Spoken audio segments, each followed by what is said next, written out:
All right. Wow. What a great conversation with Jay Hicks. You're going to love him. I mean, this guy, he's such a rich heart, so smart. And he really takes Greg and I on a ride. We don't really take him on a ride, that's for sure. And definitely stick around to the end because there's lots of nuggets along the way. And God, you know, there's a real good reason to have him back on. We're cooking up some other stuff, I think, down the line with Jay. And you should definitely check out his podcast, which you can find in the link section of wherever you're listening to this. Wow. I just feel so much gratitude, and I feel so blessed by humanity when I meet people like Jay Hicks. Amen. So subscribe, support Blast and Compton Cowboys, and drink Adrenochrome Cola. Sis, hallo? Blijven. Bestuur zeker wegen them. Yo je iets niet, joh. Two outlaws on the lam, taking the back roads through America. You can't drink enough coffee for this show. And now it's time for Monday Madness with the Moped Outlaws, Greg and Mark.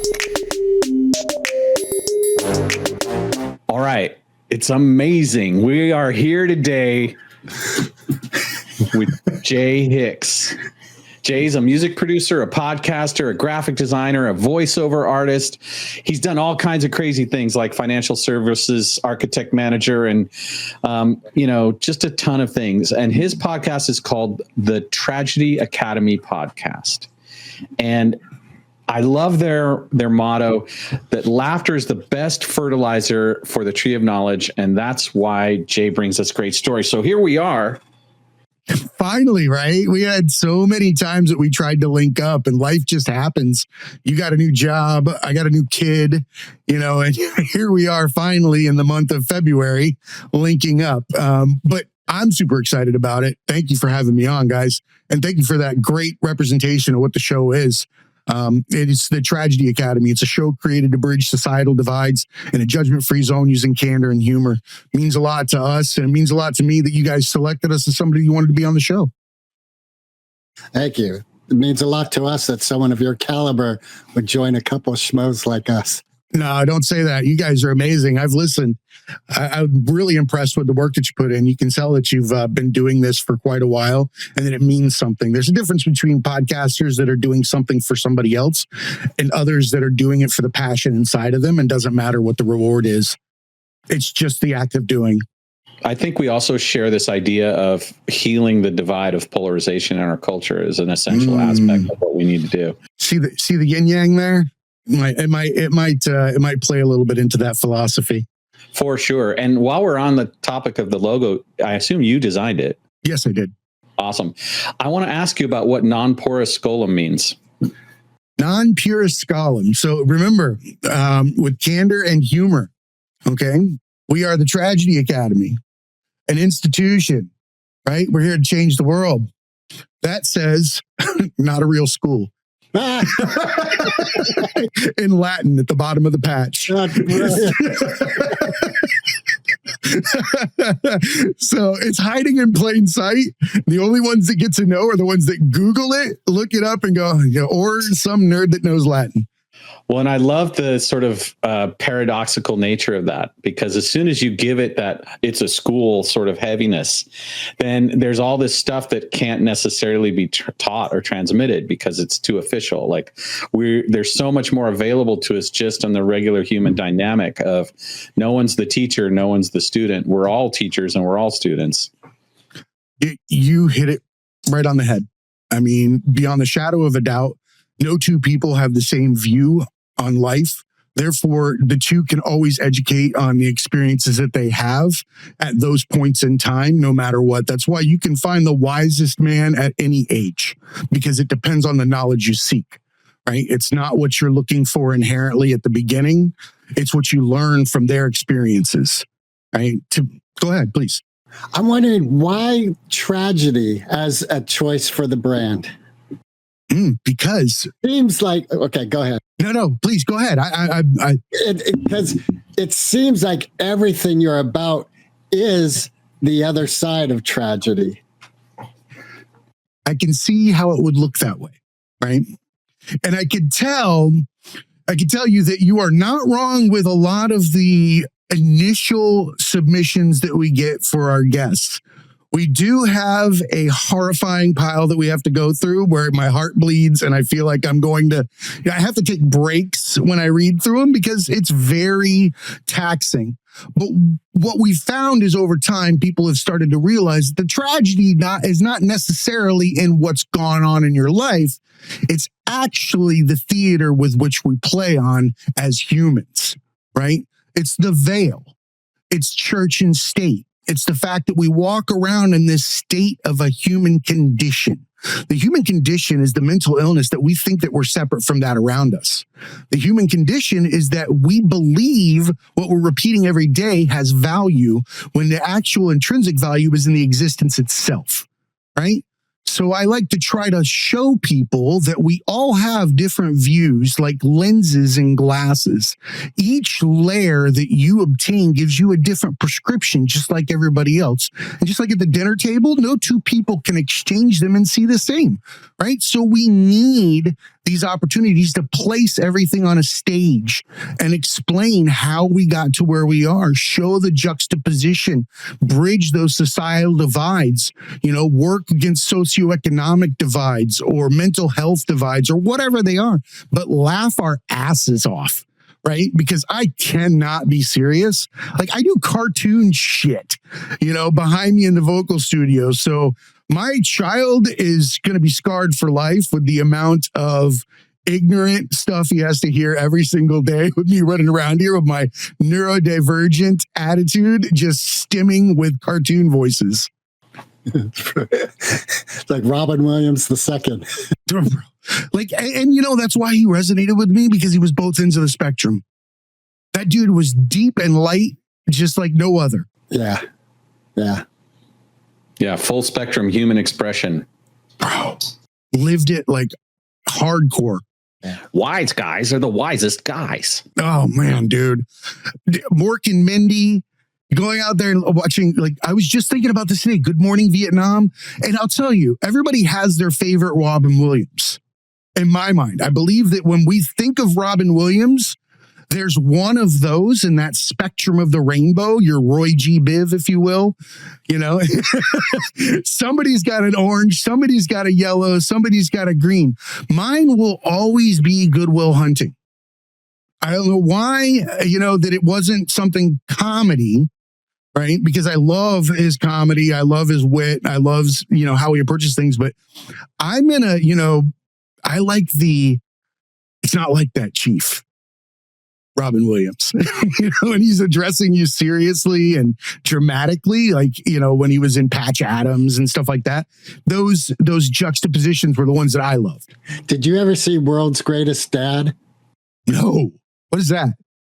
Is that Bobcat Goldthwait? I love Bobcat Goldthwait. And Robin Williams is the star. And it is, you talk about Tragedy Academy on level 2 billion, man. It's just, it hits beautifully hard. I absolutely love that. I'm going to have to check it out. I'm going to put it on my list. Yeah, I think you would love it. I'd love to do another episode with the three of us after you see it, because we could dive into that forever, especially since you're a new dad. Oh, absolutely. I tell you what, I love what you guys are doing as well. I see that the humor in your show, but also that you guys touch some really deep topics. And I want to commend you on that. While I have the opportunity, the two of you are seizing, a passion that most people don't recognize within themselves to affect change.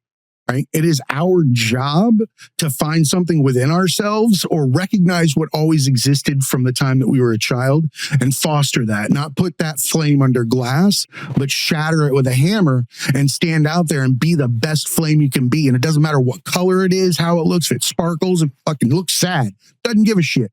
You belong somewhere in that spectrum. Right? And I appreciate that you guys are taking the time out of your lives, right? Because we do have daily lives that we do. People don't realize podcasters are not getting rich off their podcast. I love telling people are like, oh, you got sponsors? I'm like, yeah, dude, it's great, but it's not that great. It's kind of it's definitely a passion project at the end of the day. And I see that in you too. And I appreciate you. We're committed to having a good ride. I fucking love that. I love that. We joined the sex industry. Christ. Are you guys hawking Adam and Eve shit yet or what?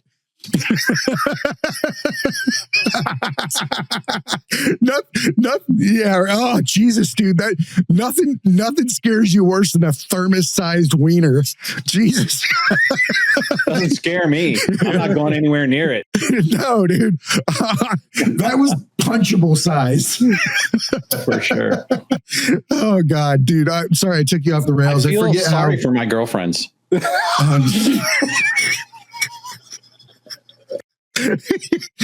Girlfriends, okay.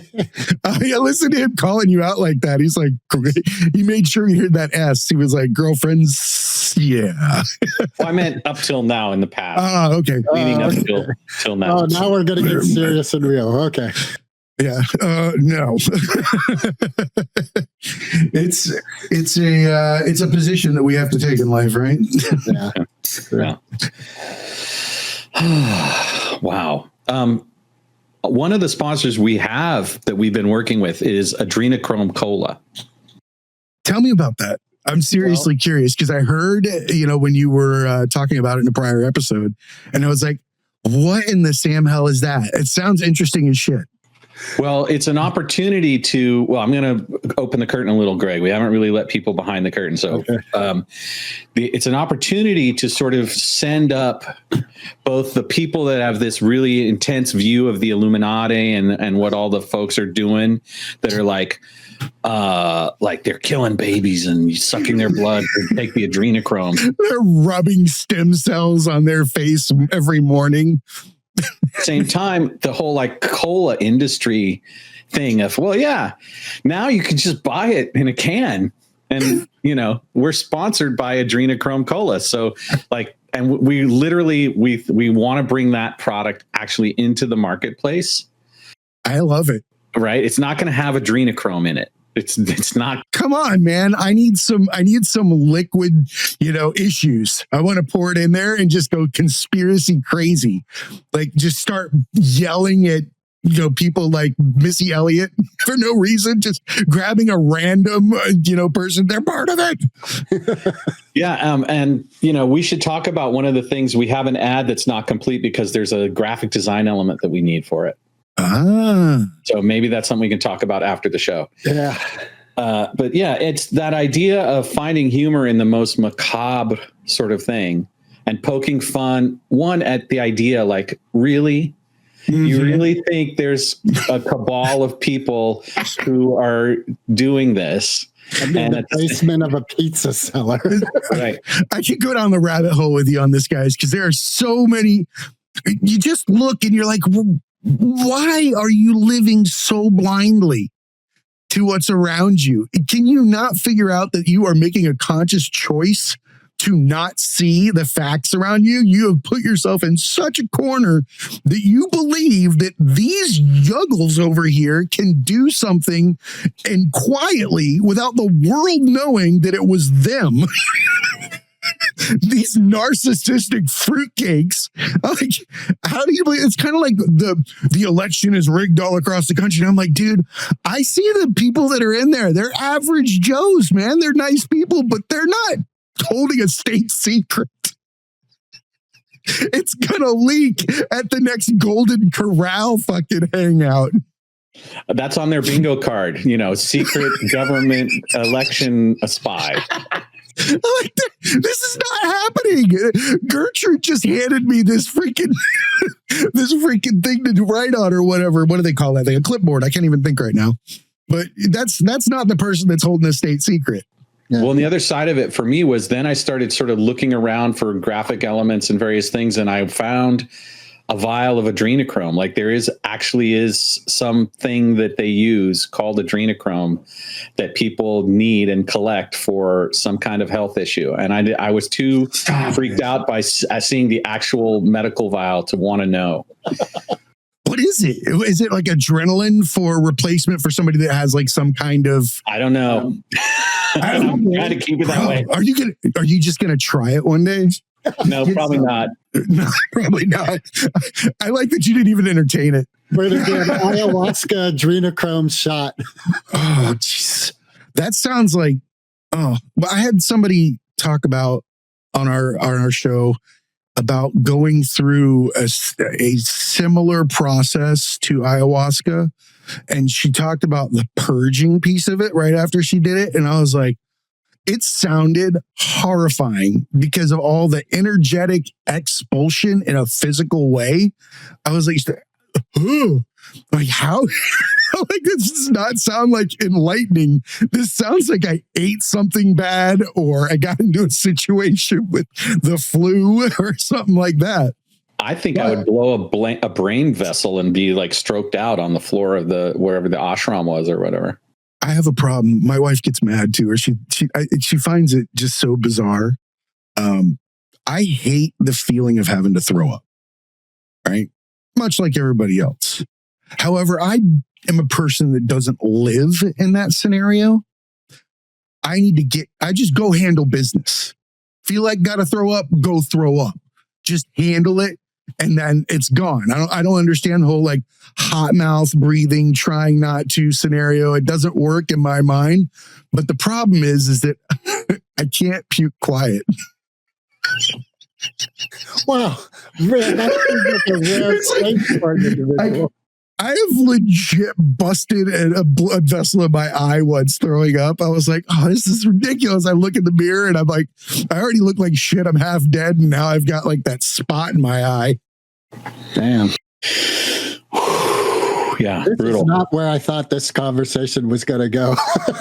No, but I do love that you guys foster an environment that discusses hallucinogenics or drugs that have been put to the wayside and hidden that are actually plant medicine that can facilitate experiences that get us closer to where we come from, right? That's really important because it's there for a reason. These vessels are there to help us understand that there's a veil, an illusion. And as far as I'm concerned, the Earth doesn't make mistakes. We do. And why do we have things like the endocannabinoid system running through our entire brain? And suddenly somewhere in like the 60s, we said, let's shut this down. This is now a bad thing to be around, even though it's been in culture since the dawn of time. And you don't get a system in your mind if you haven't been using it since, we started getting upright. You know what I mean? So I love that you guys talk about that. I'm a huge proponent in it. Well, we've got to have the broad discussions and be in brave spaces, not just safe spaces, so that we can do the healing that we have to do on a human-wide basis. Like, Greg and I are really big fans of something called A Course in Miracles. And in that, it talks about the inevitability of how every human is healed and finds their way to their own divine way of being. And it comes at it from a really Christian standpoint, but it's amazing because it has yet to be co-opted by any religious organization per se. It's just out there as a book that someone wrote, and then all these people use it as a tool, and it's not very cohesive in some ways. You can take it or leave it. I mean, it asks you to be in a process of reading the quote every day and doing the practices and all of that. But the fundamental thing is that there's no limitation on humanity, and that there's no limitation on the amount of time. That once we're all healed, then it'll just be over. So here's the reality, though.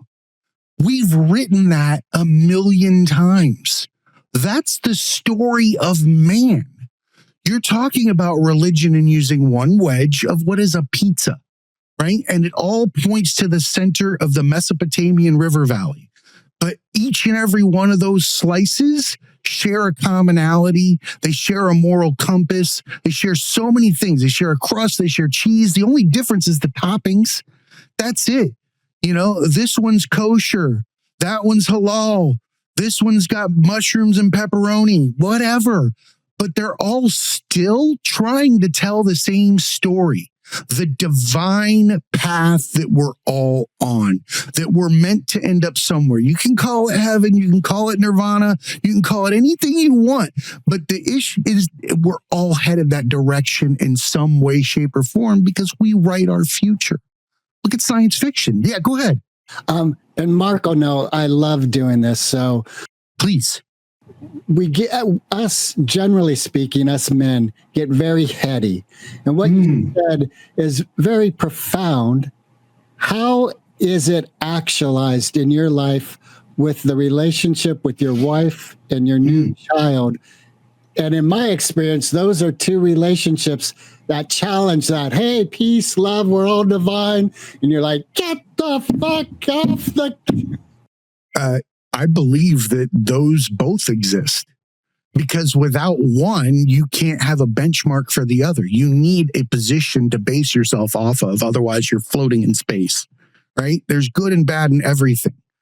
All those situations. That I hear you. And it sounds like one could easily take that statement and go, hey, I hit my kid and that's my baseline. I want to be better than that, but that's part of who I am. So that's different. That's action.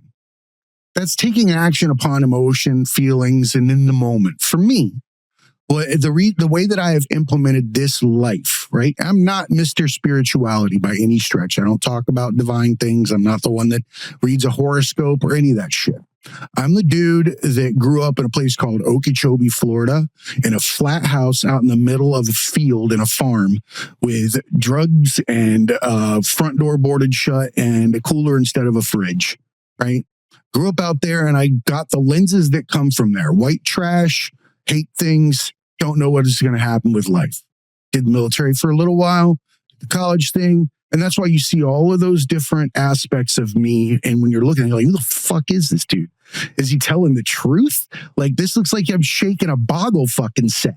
Like, I'm going to get a different answer every time I fucking look back in it. And it's true, right? Because they're characters, right? On a grand stage, we all choose a mask. And then we choose another and another and another. Check yourself. AT&T on the phone, mom on the phone, wife on the phone. 3 different voices, 3 different masks, 3 different personalities roll on. How many do you have? That's where we start to lean forward in life because we've taken so many of these personalities on that we don't even know where to attach them to anymore. You don't know where you left off. Who is you? What is what?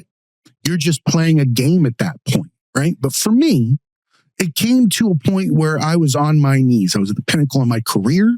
I had the cars, I had the theater in the house, I had all these things that told me I was supposed to be happy, right? I finally did it. Well, if I was that way as a kid and now I'm here, well, this is what the TV said. This is what everybody said around us. Wait till you get this. It was written in stone all around me in my mind. What I didn't know is that it was a fucking Etch-a-Sketch and I needed the shit shaken out of me to see through it. Right? It's all horse shit. So how I found this out was something very simple. And I challenge everybody to do it. I am not a Birkenstock hippie, whatever. It's not me, right? Like I said, I grew up white trash in the middle of a Florida field. Okay? But I can tell you, meditation changed the shit out of my life. There's a moment where you will realize that you are not anything but the sum of your experiences, but your feelings throughout them are always a choice.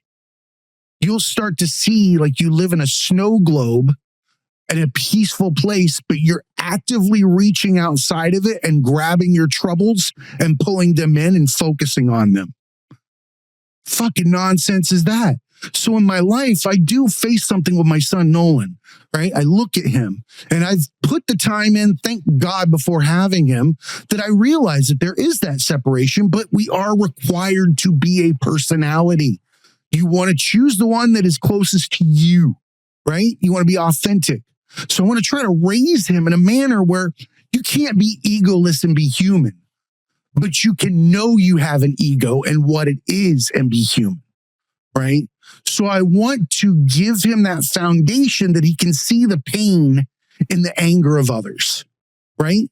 So I want to explain to him when Timmy across the street says that, you have big ears and yada, yada, yada, that he can translate that in his mind, that he can see in his heart of hearts that Timmy's in pain because Timmy is so full of pain that he has to find somewhere else to put it, right? That he's spilling over and that it has nothing to do with you, Nolan. Zero. Everything he's hurling at you should be crumpled up paper. And in his mind, stones. So I try to embody that as best I can. I fuck up every day. It really is. And you know what though? I thought just like everybody else that it was hard. Right? This is going to be some fucking thing that you have to sit there and it's like, I have to concentrate. I have to not itch my nose. I have to not think about what my wife told me in the shower yesterday. Not think. That's the brilliant one. I not think. What? That's a big fat lie.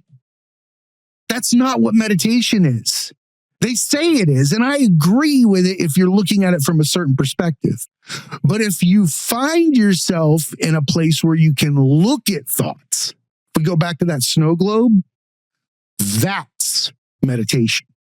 Being aware that both exist and one is a choice, right? And that all thoughts all exist in tandem. They're potential for anyone to choose.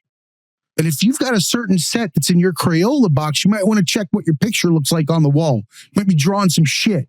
Or are you reaching in your fucking crayon box, looking over your shoulder for approval while you draw or write, making a mess because you weren't doing it for yourself or your own passion. You were doing it for somebody else's approval. Right?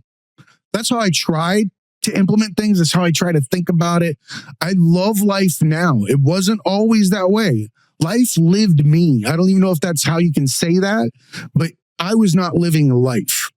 And once I started paying attention to the fact that I can be grateful and that replaces envy, I can be happy for other people and not find some kind of problem with their success and instead admit that it's my fault that I'm not stepping above my own limitations. And that's the only reason why I'm upset with them. Right? If you find people saying you're fucked up, not if you're on heroin or something, but if they're saying you're going on the wrong path with your career or you're following your heart, that's when you know you're on the right path. And I want to give that to my son, and I want my wife to have a big fat break. She got me to here. So I try to live my life as best I can to support her so that she can enjoy it because she put in the hard time up front. God damn, that's beautiful. Hallelujah. Wow. That's an amazing delivery. Thanks, guys. I really resonated with what you said. I know. We all do, man. There were a couple of really funny things I wanted to say, but I didn't interrupt you. Please. Now, list them off. No, they're gone. Oh, man. I'll get you next time. No, I appreciate that you let me do that, though, because I have noticed something. Yeah, please.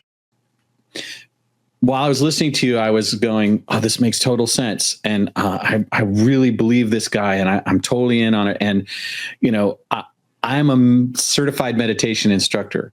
So I know exactly. Shut the front door. I did not know this. Yeah. Dude, I'm the guy that never talked to anybody about it. Awesome. I learned on my own. I tried all the methods until I found what worked for me. All right. So what did work for you? Just a straight mindfulness meditation where I observe the thoughts that are around me when they're there and I let them flow. I find my peaceful state. And then after that, I find my inside internal energetic pull.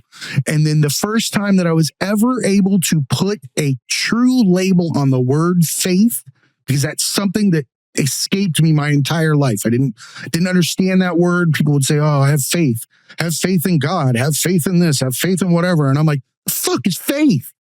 Right? I'm like, I don't see it. It's not tangible. I don't get it. What is it that these are stories in my mind? You know, I'm very skeptical of what's being fed to me. Right? I like to read the book and then discuss it afterwards with you. Don't tell me what you thought of the book. Right? So faith for me was, if I told you to start breathing right now, or to watch your breathing, or breathe to meditate, 99% of people do know what? You're a meditation instructor. You start going, you take over, right? The stupidest thing that we could possibly think we're capable of doing, right? Our breath works without us. It's the autonomic system. It's there no matter what, but we will always try to take it over. We'll say crazy things like catch your breath. Well, what else is going to happen? Are you going to be the first one to shut off? Like, I've never heard of it. Just stop breathing. Usually, has to be in conjunction with something, right?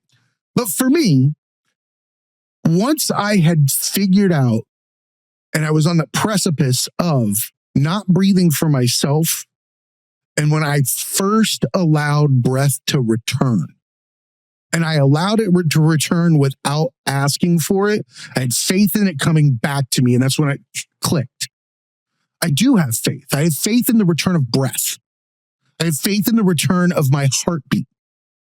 If and anything else, those are above anything, right? In my mind. So that's kind of where I was going with that. There's a higher level practice if you're interested. 100%. All right, I'll be brief. First rule, don't fart in the dojo. I don't like that dojo. Dude, I'm already kicked out. Fuck, man.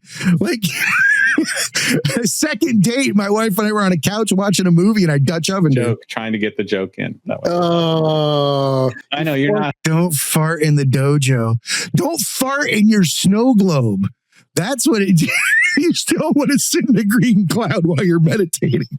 See, now we're talking about flatulence, Mark. Thank you very much. See, well, it's all the whole spectrum of life as a teacher. Oh, Roy G. Biv right by my side. We're taking it all the way. As you said, we're in the green category. We're in the green category. Dude, it's practice I wanted to give you, because you talked about the autonomic version of breath and how it's not going to abandon you, and you can have faith in that. And then there's this level of where we put intention into the breath by having a practice about the method that we use. And that practice of that method gives the autonomic nervous system another level of consistency. So a lot of people who are unconscious about their breath and their autonomic breath is working a certain way, they won't necessarily breathe below the chest cavity, right? Until they're required to from exertion. But one of the practices that you can learn and then try to ingrain in the autonomic system, make subconscious through practice, make it a secondary muscular response, is the bellows of the belly, of actually diaphragmatic breath.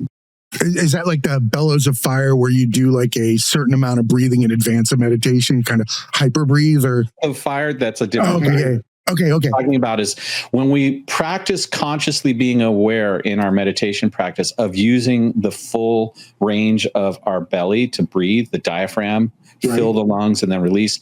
And we're practicing that consciously. Eventually, with that practice, the autonomic system will then retain that coordination. A retrain, a reset. Well, I like that. It's not that you're resetting, you're adding depth. You know what occurs to me is you're actually bringing consciousness to a full state that should be that unconscious breath. But in our human condition, one of the natural aspects of our biology is we lost that full breath autonomy, automatic element. That was pretty damn profound. Hold on a second. Just 1 second. Where were you hiding that at, man? That's like, that came from the depths of your soul, the way you explain that. It's spot on. Well, that's what we're all three in agreement here, that part of our human condition is our divinity is our natural self. And we're all in agreement. We're primarily, especially as a human species, not living naturally.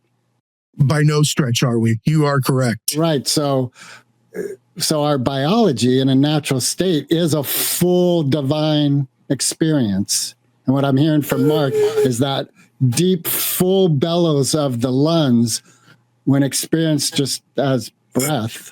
There is nothing better in all of my practices of mindfulness than the deepest breath. It's also got me in trouble in my household because my wife thinks it's a sigh. But that full breath, because there are times where I can't get it there and it's not satisfying. And I'll walk around and I know that there's something in there, but at that bottom breath, that one that touches the very bottom is the one that feels the best every time. And I crave it when I'm trying to clear pain or aggravation or anything from my system, just walking around. So just like you learned to write letters, and for a long time, you had to be really conscious of the way you shaped the T and the J and the A. Eventually, you were, the ideas became an expression of the hand without all of that focus. And so in the same way that becomes part of your physical expression, the practice of fully breathing your consciousness into your lower chakras becomes an expression of your life without effortlessness in it. That's beautiful. And it's not a thing to become egoically pursuing as like, I need to be the best meditator, but it's an invitation to a kind of depth and access point. What did you find when you took that step into those depths with your meditation practice? Because I find that, different meditations can bring on different types of feelings and states, depending on what it is that you're doing, even from walking meditations to, complete darkness meditations to you feel different things in these environments. And I'm wondering, what does that enhance, or how do you feel different from when you would normally meditate without that? What I found is that if I'm meditating, I'm not meditating without that, but that's not the question you're really asking. What I found was that state that you talked about earlier in the conversation, which was really about recognizing our nature is right where it's supposed to be. So what I connect to in those moments when my practice is at its best is that feeling of connectivity, of universal connection, not separation. And I'm reminded that it's my actual natural state and that everything else is a form of kind of confusion. That is really cool, because what you're describing is something that some people have to use plant medicine to obtain. Right? That's why I truly support the use of plant medicine, because it's not necessarily something that is being used. Some people is like, I just want to escape to some weird, trippy land or whatever. Well, that's also for the same reason that you're sitting down and doing it. You're just making excuses. But when we take those, we're inviting a opportunity to see something different, and maybe from that, be able to gain a mindfulness practice, be able to gain a little footing for what could be a change or a catalyst to, better opportunities in life, because you see things differently.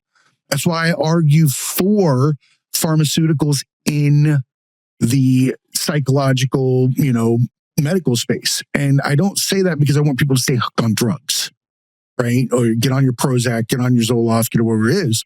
We don't have all of the right things in the system right now that we should be able to use, like MDMA and psilocybin and all that kind of stuff, right? But the ones that we do have, they serve a purpose.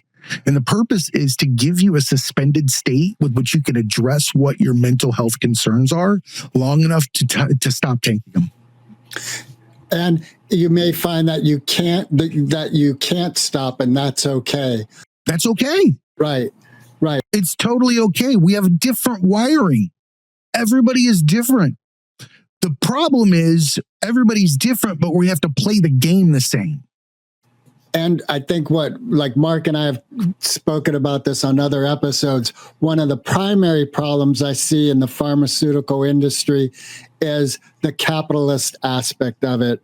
And so often money becomes what it's all about instead of the healing. Mm. And real damage is done in that realm. That's a macro issue for sure. That one's never ending, man. I could sit on a soapbox forever, but at the same time, I think that we're at a juncture in our evolution, if you will, with AI and technology that is going to take us to a new level with regard to healthcare, medical treatments, and we're going to see a change in how, we operate as a whole. Doctors can become more spiritual when they have a database that can give them, with the nth of a degree, what's actually happening in front of them diagnostically. Maybe a doctor can actually cry with a patient. Yeah. Yeah, I'm also excited about, as we were talking about these emotions we have, anger and fear, etc., and that you can see areas of the brain lighting up. So when an individual is in such a psychotic state that they don't recognize their emotions, maybe someone in the outside world could say, what you're experiencing right now looks like it's anger. And I imagine the three of us have a strong experience how that emotion of anger can overwhelm like a clear glass of water, and you pour red dye in it, and it, like, anger can just blow up a reality. So meditation actually brought one of these to the forefront for me, and I didn't realize it. It had been impacting me my entire life, and to a very severe degree. And it's going to sound really stupid, but it was the fact that I was hungry, right? And it dawned on me, after some time of mindfulness and meditation, you start to see things that appear within you. You see the shifts in your thought processes, how you're processing things, and what your emotional setting is to when you're taking in conversations or stuff throughout the day. And what I recognized was the closer I got to time to eat, or some needing to eat, not time to eat, needing to eat, then that negative line of thought would come in. And it would influence time and my experiences. And then once I ate, everything became normal again, tolerable. And I was able to, take things in stride, right? But ever since I was a kid, anytime I was hungry, I was upset, right? I was constantly upset. And I didn't understand why that was impacting me that way. And like I said, the meditation piece is what brought that to the forefront. I was like, holy shit. Then it kind of dawned on me. I'm like, as a species, we got to be dumb as shit to be holding off on sustenance to fucking make a report. No other fucking animal out there is like, yo, hold on a minute. The lion doesn't put on a fucking green visor, do his taxes, and then eat the gazelle. He fucking goes and eats the gazelle. Well, so have you, once that consciousness came to you, did you start experimenting with fasting and going into, like, expanding your areas of comfort? No. I learned to listen to myself and go get a granola bar. I carry snacks in my car now. Like, right? Because half of road rage is probably that you're hungry. Like, I keep telling myself, man, if I ever end up in a courtroom with shit on the line, I'm sending pizza right before the fucking verdict. Like, right before they make the decision, because I do not want anybody hungry. I don't want a hungry judge. I want a hungry jury fucking making the decision on the rest of my life. That would be the fucking worst. That is so interesting to me, that one of these realms of our society that is so important in one's life, a trial, and where are you going to be, is a place where you're not allowed to go to the bathroom. There's no food. All these basic biology things are taken away. Oh, man, no. No. I mean, if you're a meditator, it shouldn't bother you. Just go have a seat. Although you don't want, something hitting you in the side of the head while you're fucking in lotus. Sorry, man. I'm never appropriate. No, that was perfect. It just reminded me, I've heard of Nelson Mandela. One of the things when he was in prison was, I don't know if he called it meditation, but from what I know, it was that realm of staying in gratitude, staying in that place. And 20 years of that created the human being that could lead that nation to a new freedom. That's so long. Like, that's not a minute. That's not like, that's 2 decades, dude. I'm mad when I come out of jail if I'm Nelson Mandela. I'm not pleased at that moment. He really did some reflecting in there. Right. Well, you were talking earlier in the conversation about something that I named radical responsibility. Like you said, you pick stuff out from outside the globe and bring it back in to be mad about. Right. So he had to somehow alchemize or shift his attachment to pulling his core personality responses into that state of anger, right? And he had to see beyond the context of the injustices that were part of his community and part of his country, and then be a force for healing in that realm. And the first step was to decide, I'm going to be this way in the face of all of this context. And just like you were talking about with your son, when he has the conscious awareness to be able to empathize or understand his oppressor, the kid across the street who's making fun of his ears, that frees them both.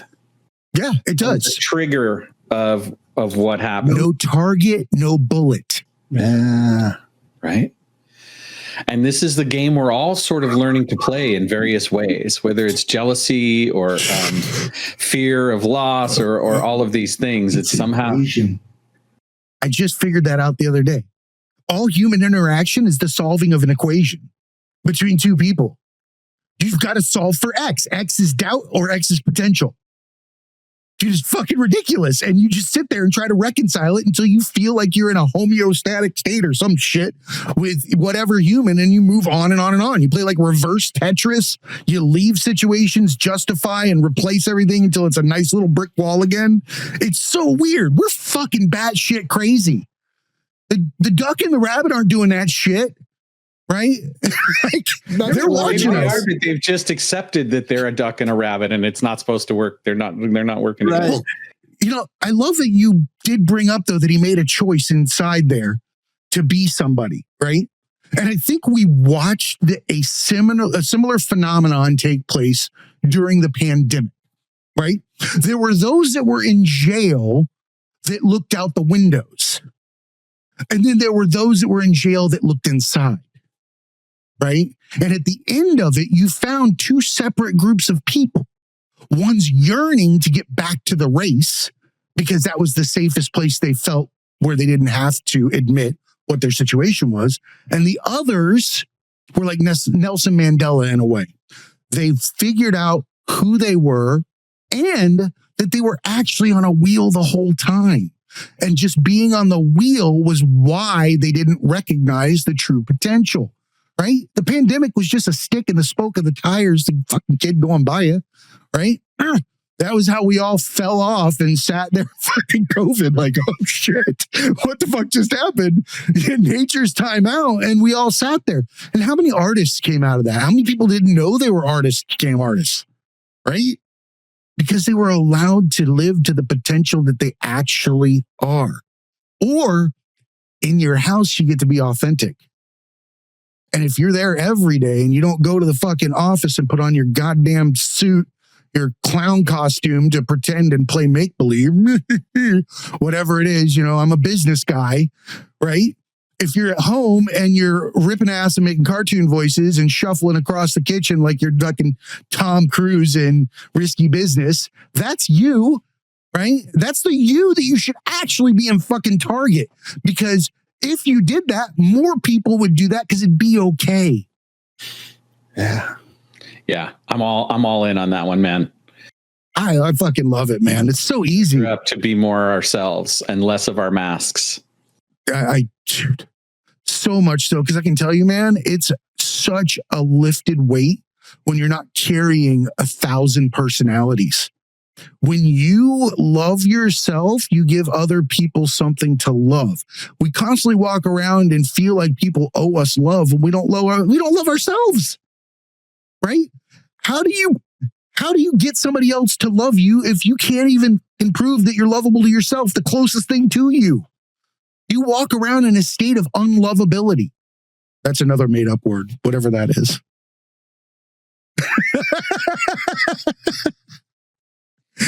I got to have you guys on the show. We're not lovable or unlovable. We are love. We're literally made of it. We are. We're the yin to the technological yang, right? I think that we're on the precipice of a lot of change. I think that it's going to be. We've gone over the falls in the last month. There's a book called like Transurfing. I want to say like 7 something or other. It's by a Russian gentleman. It's like politically correct. Transurfing. Yeah, right. But it actually talks about reality.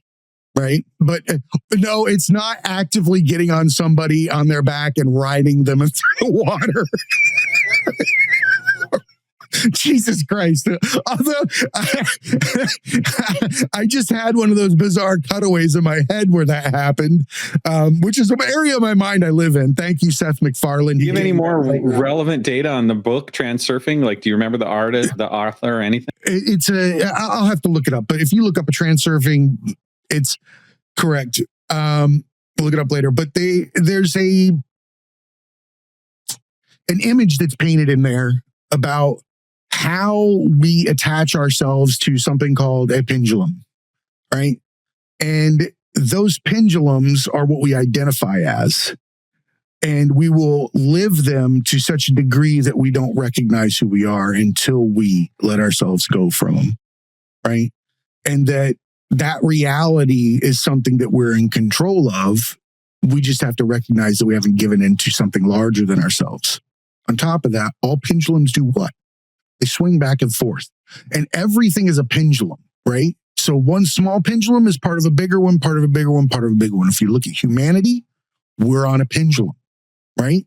If we went to the macro scale, we're in pain right now. We're in pain as a species. We're crying, we're bleeding, and we don't know what to do. In my mind, I think we're at the peak of the pendulum, right? We have to go back the other way. Nothing stays the same. The only thing permanent in life is change, right? And you can only go so dark before everything's gone, right? And unless it's like the ship at the fairground that goes around, I'm pretty sure either way, it's going to come back. And I think that we see signs of it in the generation that we have today. We see misguided empathy. Just incredible amounts of love for everybody to the degree that they want to cancel things. They want to give everybody a voice. They want to get rid of what's happened as if it hadn't happened, just to remove it, to get rid of it as a whole, because they don't understand that we're like an X-Men Cyclops, the X-Men Cyclops. They are. Those glasses are wisdom. Without them, they mow down everything with empathy. But it's our job to give them those lenses, to find a way to give them something and show them that there's life behind these transgressions, that there's a reason for things, and that empathy is our biggest ally, right? You want to affect change, forgive somebody. Beautiful. Right? Well, we could certainly keep going for hours and hours, but we've come to the point in the podcast where we ask this question that we ask all our guests. And I have a feeling you already know what this question is, but we're going to ask it. Jay, Eminem or Foo Fighters? Fuck, man. I don't like that you ask it. And it's all different reasons. And like, what is on the line here? Because I you can't say both. Right? You can say whatever you want. Okay, so here's my take on this. Foo Fighters, amazing artistic group, synchronized, beautiful tapestry of music that comes out of them in so many different forms. Dave Grohl, fucking amazing, dude, right? He's the heartbeat of what was Nirvana and now is the Foo Fighters. That doesn't happen by accident. It's a special human that's being himself that lets that happen in multiple places. We rarely see it in history. Eminem, dude's a fucking artist. That dude knows who he is. He's not trying to be anybody else. He puts his demons out on display. He walks them and wears them with pride. Something none of us ever do. Who the fuck stands up and says they were horrible in life at points and puts it on their shirt or tattoos it in the fucking minds of everybody with their favorite song? I'm sorry, mama, you know? Right? They're both amazing in their own right. But if I had to grab one for the day, it would be Eminem.